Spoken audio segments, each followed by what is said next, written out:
پچھلے 2 ہفتے اور ان میں 2 جمعے بھی شامل تھے۔ اللہ تبارک و تعالیٰ نے اپنے فضل و کرم سے حجاز مقدس میں گزارنے کی توفیق عطا فرمائی۔ اللہ تعالیٰ کا فضل و کرم ہے، ہم جیسے لوگوں کو تو وہاں پر مارنے کی بھی اجازت نہ ہونی چاہیے تھی، لیکن اللہ تبارک و تعالیٰ اپنے بندوں کو پر بڑا رحیم ہے، اس نے یہ حاضری کی سعادت عطا فرما دی، اور ایک بار پھر اس بات کا اندازہ ہوا کہ مسلمان حرمین شریفین سے کتنی زیادہ محبت رکھتے ہیں کہ اس وقت بھی جبکہ ابھی رمضان شروع نہیں ہوا، اطراف عالم سے پروانوں کا ایک سیلاب ہے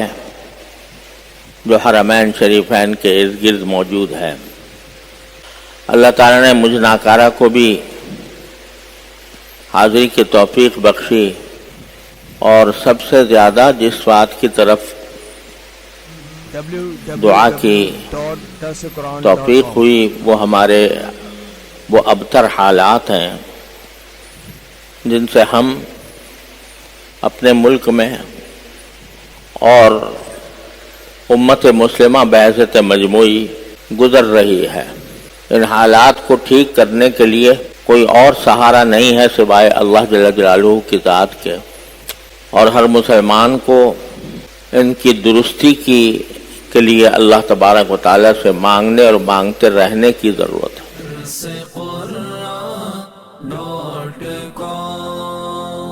www.darsequran.com